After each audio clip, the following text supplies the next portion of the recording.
please consult with a qualified professional for any investment or financial advice. Welcome to Pay That Bill, a financial education podcast from Virginia Credit Union. Simply put, we're here to help you achieve your version of financial success and pay a bill or two while you're at it. We have a lot of fun in store for you, so here's a sneak peek of what's to come on the show.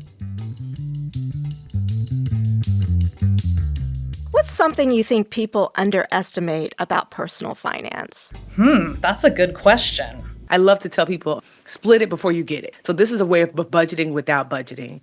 I think the biggest thing is just knowing that that's what you save that money for, Right. And giving yourself grace. Right. The credit card has transformed how the world shops, travels, and manages money in a very short amount of time. I always think about the opportunity cost of like, oh my gosh, Right. I can save $500 by paying this off a little quicker in interest, and then I'll have $500 to do something else.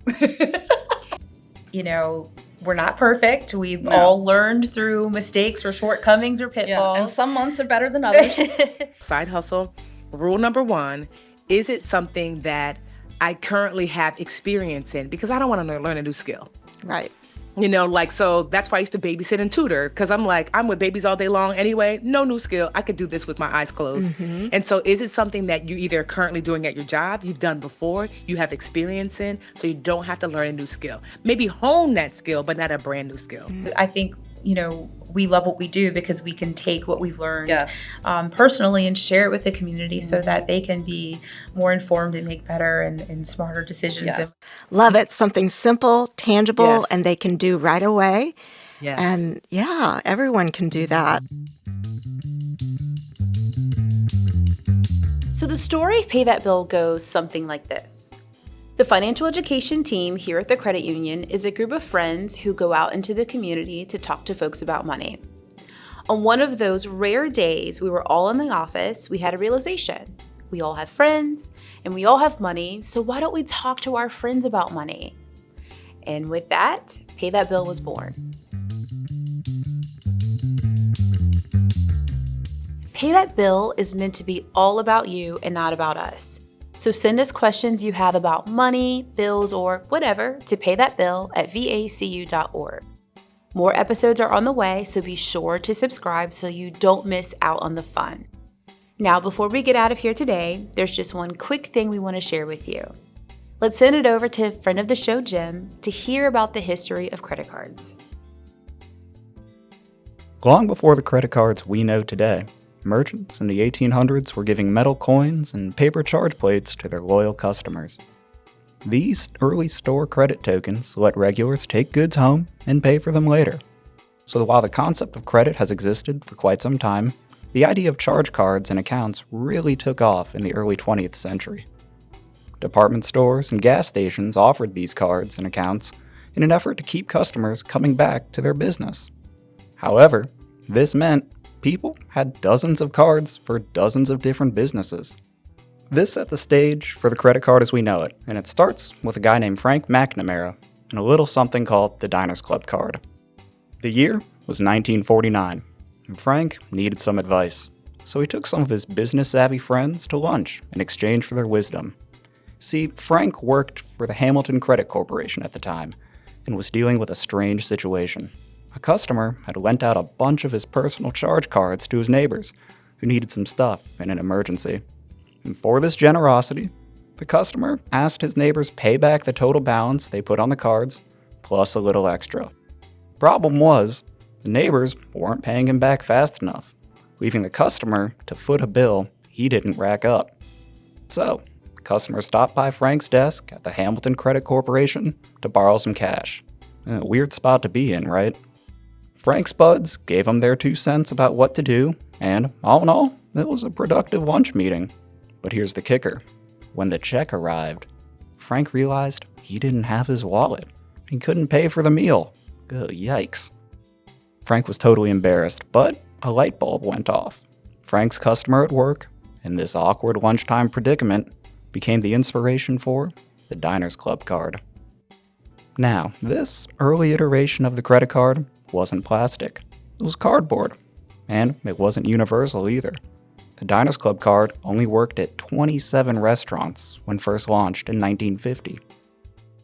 The idea was that the Diners Club would pay for your meal and bill you later, charging membership fees in lieu of interest. The idea of this Dine Now, Pay Later card quickly caught on, and 42,000 cards were issued within the first 2 years of business.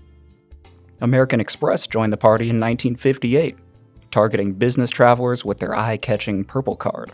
That same year, Bank of America mailed the Bank AmeriCard, later renamed Visa, to 60,000 unsuspecting residents in Fresno, California, offering them a $500 line of credit. This risky tactic became known as the Fresno Drop, and was a marketing experiment that, while chaotic at first due to massive fraud issues, really started paving the way for nationwide credit. Meanwhile, several other banks formed a competing network called MasterCharge, which would later become MasterCard. And with that, the plastic payment race was on. In the 1970s, the magnetic stripe made its debut, replacing those hand-operated machines that went ka-chunk with carbon paper slips. You remember those? I didn't think so. Store clerks would take your card and slide this imprint machine across it, creating an impression of your card that you'd then sign. Not the most secure, but hey, no internet or other tech required. The turn of the century brought us innovations in online shopping, along with the nerve-wracking experience of typing your credit card number into a website for the first time. We were so innocent back then.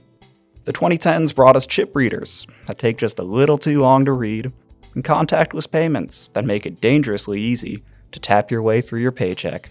Nowadays, digital wallets, crypto, and biometric payments are pushing the boundary of what a credit card even is.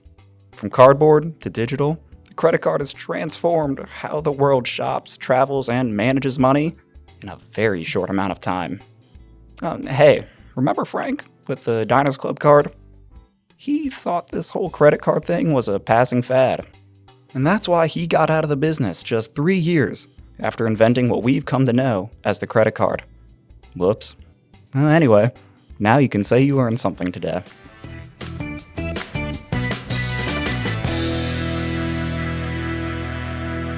Pay That Bill is a podcast designed to entertain and, more importantly, educate.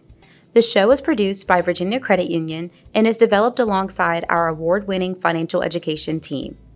We have a library full of free resources available online that can help you on your journey to financial success.